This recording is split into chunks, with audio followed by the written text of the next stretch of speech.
So I got a note passed to me, and I'm going to read it word for word. People need fresh air and beer.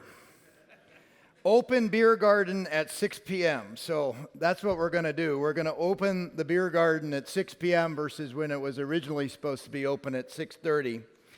But I just want to wrap. And today I think what we heard, do we have any more slides for me? Okay. So what we heard is from a lot of different partners, a lot of different things. And if I was sitting in the audience and not an expert in the area, I would go, man, I'm confused. There's partners coming from every which direction. Well, that's intentional. And I'm going to just very briefly describe the four mega categories of partners that enable the success of RealWear to get to deployment. The first category may be represented by folks like Sim Manufacturing. Wei is in the audience right here. He's a manufacturing partner. We also have hardware partners like Qualcomm that stood up on stage, and Kopin sitting out in the audience over there. Okay? Hardware technology partners, manufacturing partners, category one.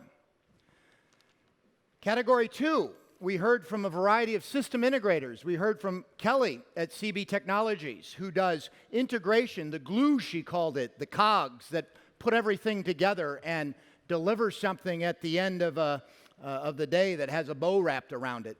Or Accenture, that came up with my good friend Jay Kim, that I go all the way back to MACOM, believe it or not, with Jay. He worked at MACOM with me. Jay Kim, what is he? He's an independent software vendor. So he creates software teaming with system integrators and puts those applications on top of our device. So that's the third category. So we've got hardware resellers, we've got technology providers and manufacturing partners. We've got system integrators. We've got software providers, the apps folks that put the apps on the system.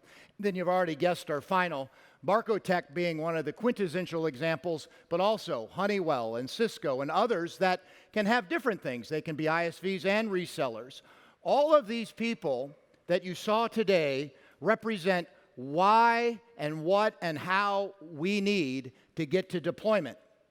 So reemphasizing the very first part of it all, it takes, what is it, a family, it takes an army, it takes whatever it takes to get these things moved.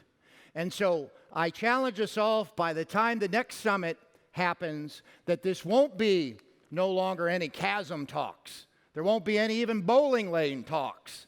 What we're going to be talking about is the tornado. And if you don't know what I'm talking about, read up Jeffrey Moore, who talks about crossing the chasm and all that. We will be in the tornado at the next summit. And all of you, I believe, will be in the tornado with us. So for now, let's dream about the tornado as we drink beer, we continue to socialize. Two paid announcements. One is stamps by the stage next door. We're going to make a DJ. By the DJ, he's going to announce whoever won all the HMT ones for the stamp contest. We have Lyft vouchers for folks that drink too much tonight. Be careful, drink smart. If you're going to drink a little bit too much, get a Lyft voucher. We're going to pay for your ride home for you.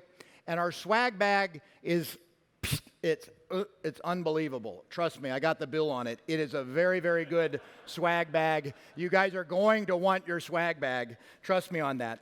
One last thing, I'd just like to thank again Matt, the AV system, the entire marketing crew, all of our partners that came out of here on Memorial Day in some cases or traveled overseas a day early in order to spend the day with us. I look forward to the evening and getting to know with all of you and having a lot of talks. I'm looking forward to a great rest of our night. So get your bellies ready for some beer and some food and some games and some entertainment, because we're going to have a good time. So thank you very much.